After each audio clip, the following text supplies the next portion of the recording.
Hello viewers, welcome back to my YouTube channel. I am Maichi Pamuriwo. So guys, today I'm here with another episode of Bible study. I know a lot of you guys have been wondering, why is it these days she's not posting anything about Bible? So I'm back with another episode. So today here I am with Sharon, and she's going to be helping me with the topic that I have chosen for you guys today. Please, if you're new to the channel, don't forget to subscribe. And if you're already in the family, keep on supporting this channel, guys, so that we will go far. So our topic today, before I tell you the topic, Sharon is here. She's going to greet you. Sharon. Thank you very much, Pamulio. I'm glad to be here. I think this is going to be a nice discussion. Yes. Thank you. Hello, viewers. Yeah. So today's topic, guys, is we are going to discuss about witchcraft. And the topic is, does fasting and praying break witchcraft? You tell me in the comment section what you think about this topic. And here we are going to discuss more about it with Sharon, and she will tell you whatever she knows about witchcraft, and I will tell you what I know. So Sharon, back to you. Thank you, Pamulio. If you talk about witchcraft, you remind me how I grew up. I grew up where witchcraft was being experienced a lot. And, we have been praying and doing this. And sometimes it's very difficult with witchcraft. Witchcraft, it's not something that is physical. So dealing with something that is spiritual, I can tell you, it's very difficult. It's very difficult. And we grew up with it until now, we're still fighting it. So it's not something that is easy. But as time goes on, as we are in it, as God said, you don't have to fear. Yes. We don't have the fear, but honestly speaking, it's not an easier thing to fight for. It's not easier. But anyway, I think this is going to be a good topic. You can go ahead. Okay, thank you so much. So my first question is, what exactly is witchcraft? Because maybe some other people, they don't understand when we are talking about witchcraft. Maybe they don't know what is witchcraft. What exactly is witchcraft? According to my knowledge and how I grew up, I think witchcraft is any spiritual spirit, or any spiritual things that are done that are not coming from God. Mm-hmm. You see, that is witchcraft. Something that God doesn't allow to be used to people, and then people use it. I think that's what is witchcraft. Okay, so can I say witchcraft is something like supernatural powers that are used to curse people, yes, or to damage people's lives? True, yes. Yeah. And then on that one, on witchcraft, when there is witchcraft, people, they insert fear to people. Mm-hmm. So if fear is inserted in you, which means you can't fight that one. So now that's where fasting and pray, that's where we get to that one. And that's when us as Christians, we start to pray and fasting to fight the witchcraft. Okay. Yes. So how can a person know that I am going under spiritual attacks like this witchcraft? How can a person know that my situation, this one is a spiritual, evil spirit attack? A lot happened. I'm going to start with, like, when it comes to children, like nowadays that we are living in, children are using drugs. That's a spiritual attack. You understand? That's a spiritual attack. So that if we can take our children to the wherever we take them, so that they can. But the first thing is to pray for the child to receive God, to fight with that spiritual attack. You see, and then there are a lot of spiritual attack. There are a lot of spiritual attacks. Some of these spiritual attacks, they manifest even if you take the person to church. You see, that some of the spiritual attacks, they'll say, this is me after being the pastor prayed for that person, and then that when the demon manifests, and then it will tell you, I'm this and that, I'm the auntie, you see, according to us, I'm the malume, you see, the uncle, this one is not going to do this and that, I'm the one who is going to walk with him. That there are a lot of spiritual attacks, even at work. You understand? Yeah. If you go to work, and then there are a lot of people who are working there, you find it, some of the things, bad things happen at work. People will be saying it's you. It's a spiritual attack. You understand? Yeah. It's bad luck. Yes, it's bad luck. So it goes under spiritual attack. Some people, they are married, and then a lot of things will be happening in their marriages. Yeah. That's a spiritual attack. That's how I understand spiritual attack. So I think spiritual attack is a broad name, and then it operates in different ways.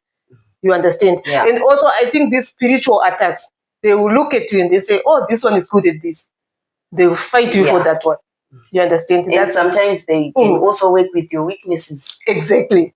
That's yes, with your weaknesses, and then you see. So that's how these spiritual attacks works. You understand? Or sometimes you feel like, sometimes you see, as Christians, there are sometimes when you are supposed to pray, but when that spiritual attacks visited you, you start to feel lazy. You don't want to pray. You understand? Like you're like, I'll pray after 5 minutes. I'll pray after 2 minutes. You understand? Yeah. So, and sometimes you want to fast. Maybe it's now 12 o'clock, and then you are making food for others who are not fasting, and then you understand? That's how. So spiritual attack, it's a broad name, but a lot of things will be happening under that broad name. You understand? That's how I understand spiritual attacks. Okay. So Sharon, you spoke about sometimes someone can be attacked, like demonic spirits will come out, and the person will be taken to church for deliverance. So does it mean only a prayer and fasting can be the only solution for these attacks? Because sometimes I can see in the world that we are living nowadays, you can see that this person is suffering from those spiritual attacks, and they end up going to sangomas. They do a lot of rituals for the person to get better.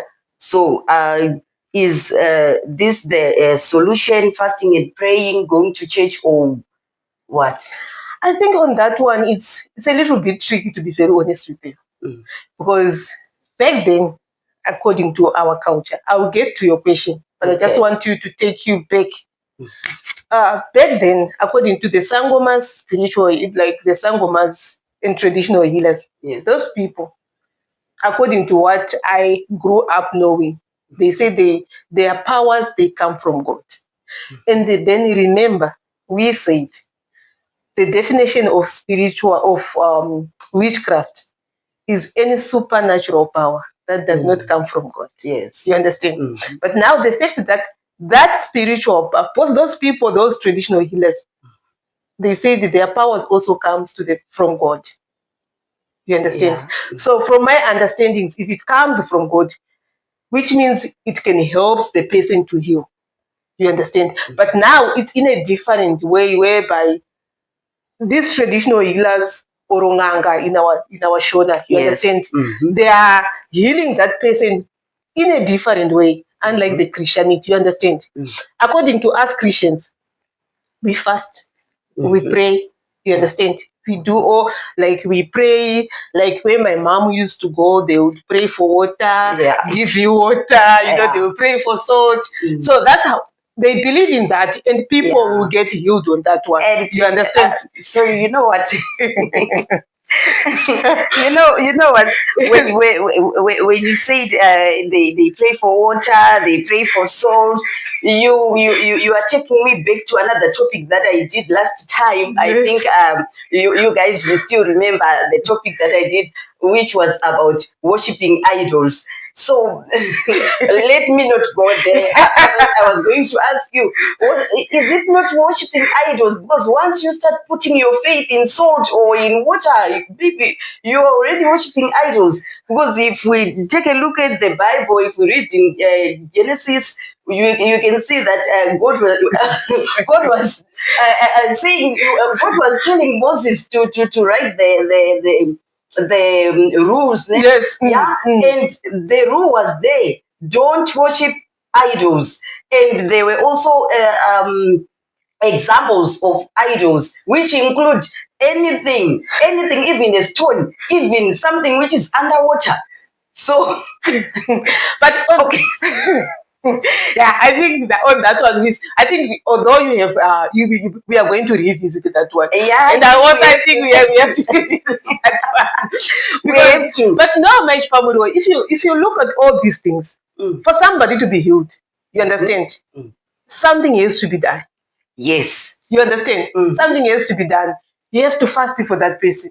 Yeah. You have to pray for that person. You understand? You take the person to the hospital. You are going to use medication. You understand what I'm trying to say? Yeah, I understand. So I don't think using, according to me as a Christian, and where how I grew up with this water, you understand? Yeah. With me, when my mother gave birth to me, inside a hut, a small hut. Yes. That's where and then when I grew up, they take me to the prophet. You understand? I was getting this water. I don't even have those injections that others have. Yeah. But look at me.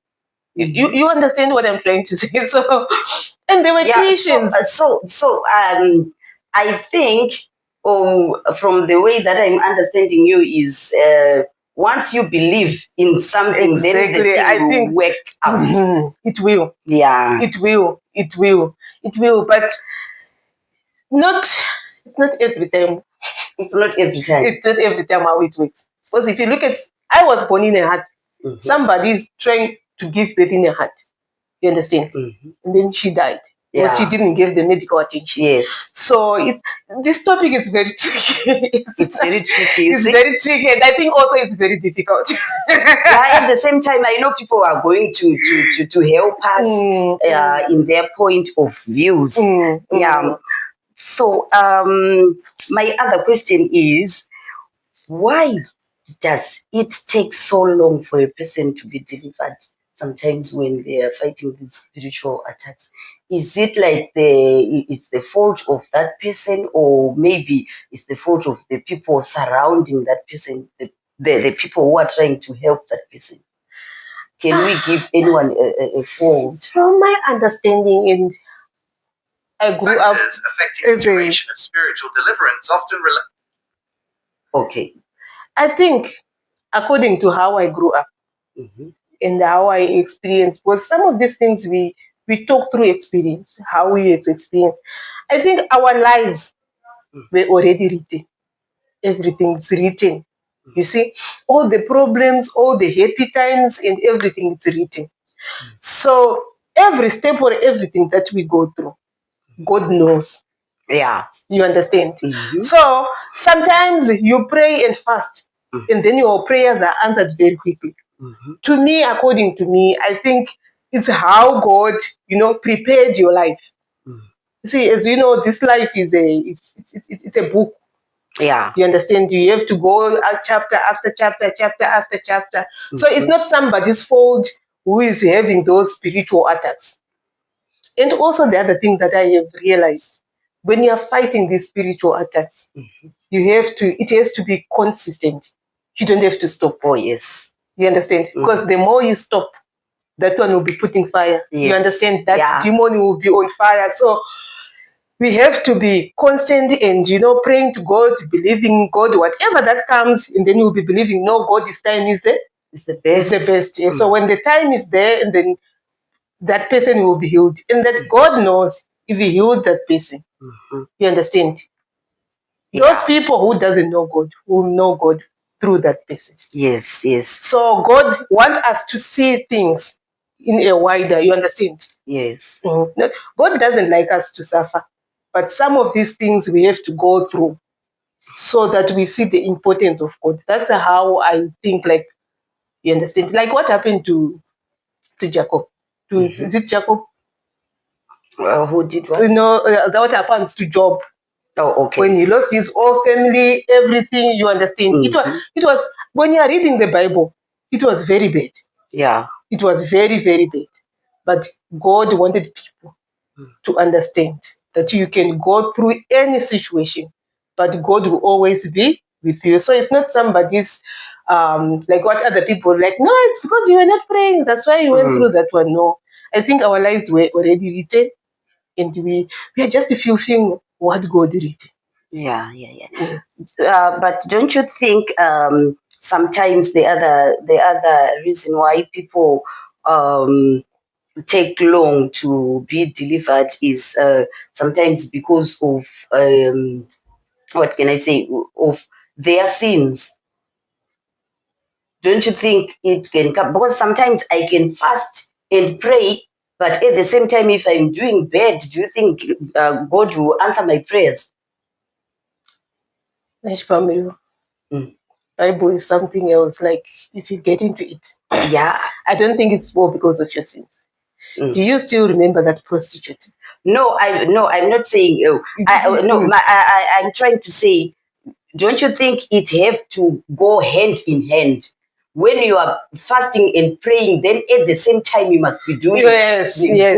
Maybe I did not explain it well, because sometimes I might fast and pray, and at the same time I'm doing bad. You see, I'm doing evil things. You see, so I don't think I will be delivered. Maybe I'm crying because I want I want to help. Just want yes. I know what the evil spirit is tormenting me with. I want a child. And at the same time, I'm doing evil to other people's children. And at the same time, I'm praying also to God and I'm fasting. On that one, Mesh Pamuro, I understand you and hear you, and it's very clear. But I think, with me, I've got a problem. I'm a Christian. Yeah. But the reality of this world, to me, when I'm looking at of me being a Christian and what is happening, the reality of life, it's sometimes it acts different. You understand what I'm trying to say? You see? Mesh Pamuro, sometimes you'll find somebody whom you see and then you say, oh, this woman, she deserves a child. You understand? She's good in everything. You understand what I'm trying to say? But she don't have a child. You see? That's the real world that we are living in. She don't have a child. That's when I will take you back. Our lives were already written. We are just fulfilling. And then we have somebody who is dead, like what you were saying, who gives birth to a child and put the child on the street. Yeah. You understand what I'm trying to say? Or dump the child. You somewhere. See? Yes. But we have got two people. The good person who is not receiving. You understand what she wants. But that person is good. Doing good. You understand? Yeah. But his prayers are not yet answered. You see?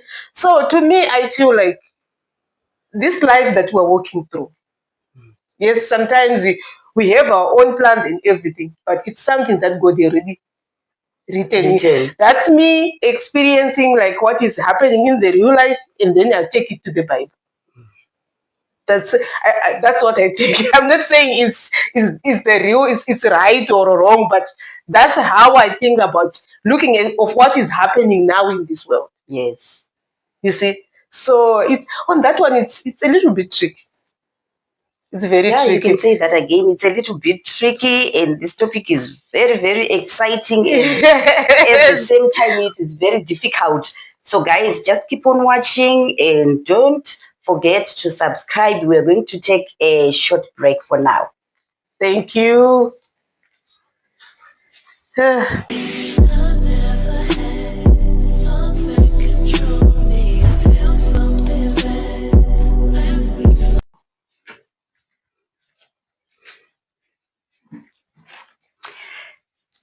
Welcome back, guys, as we are continuing with our discussion, which is about witchcraft.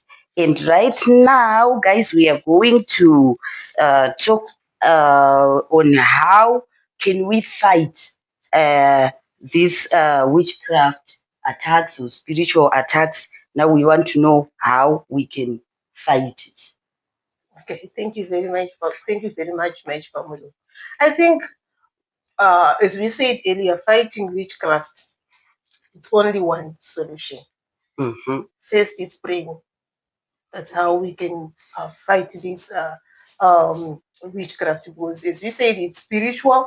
So praying is the only way to fight witchcraft. And also, when you are praying, you have to fast so that we can fight it harder.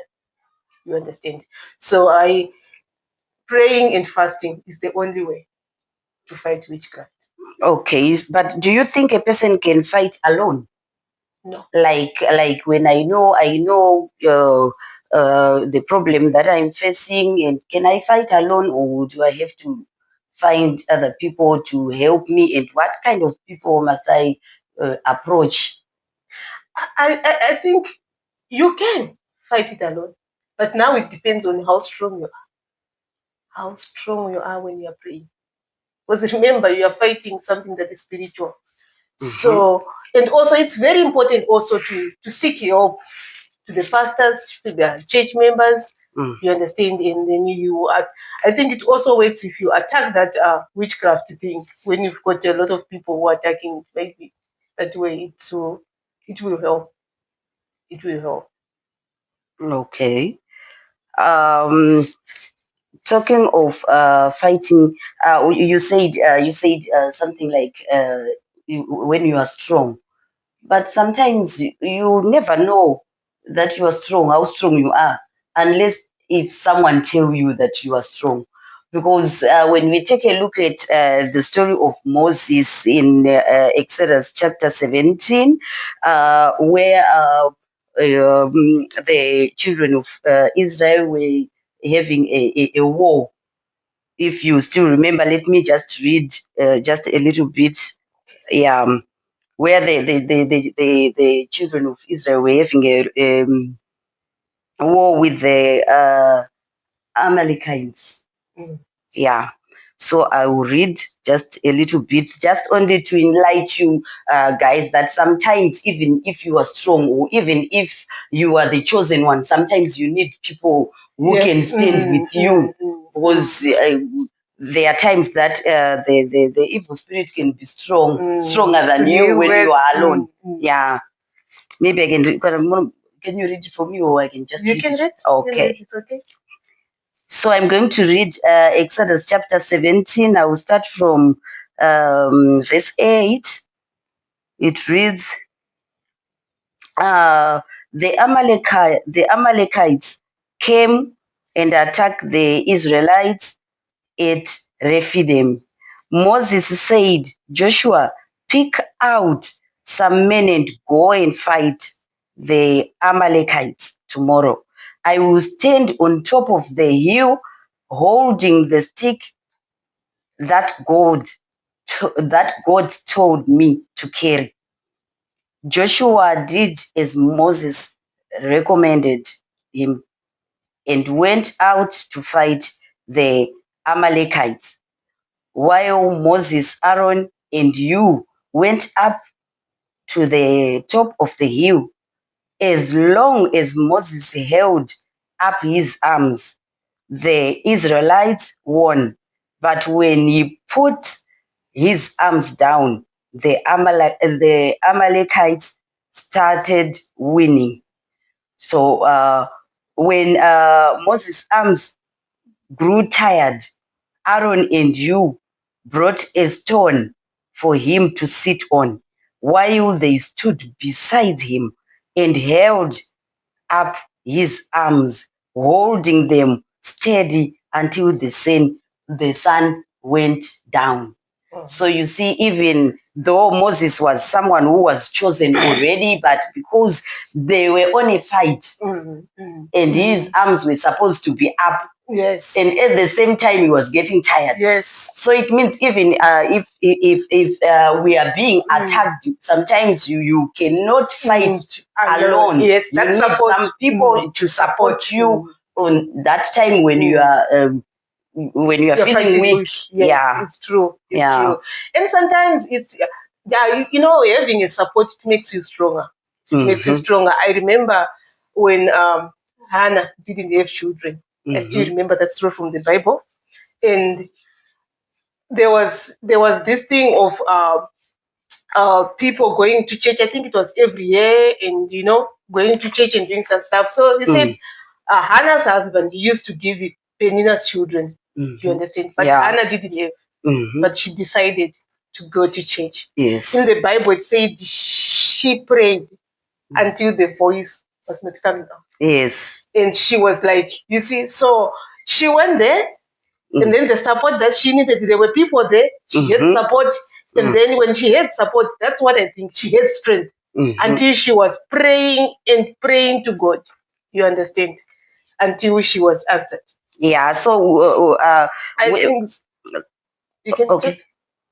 Okay, I wanted to say, so when we are looking at the story of Hannah, this is where faith comes in. Yes. Yeah, this is where faith comes in. Yes. Do you have a verse that we can read, or I can just read the one that I have here? You can read the one that you have there. Yeah, I have. This is about faith. I have Matthew chapter 17 at verse 21. Yes.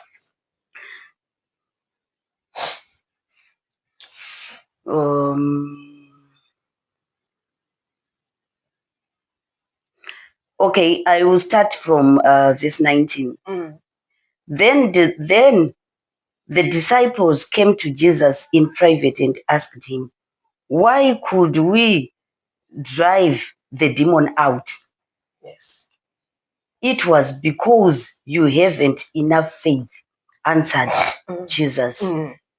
You see, this story was about a boy who was healed from demons. Yes. And the disciples, they tried and tried and tried, but they could not you deliver that boy from that demon until Jesus came and delivered that boy within some seconds. Yes. And now they have to go private and ask, why? How come? We tried. We tried. Been calling your name, but nothing happened. Yes. See, so sometimes we need to have faith also for us to be delivered from those spiritual witchcraft that we are talking about today. Yes, yeah. True.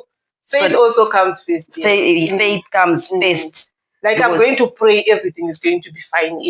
Yeah. You know, I'm going to be healed. I'm going to be delivered. That's where it starts. You see. So I think this is these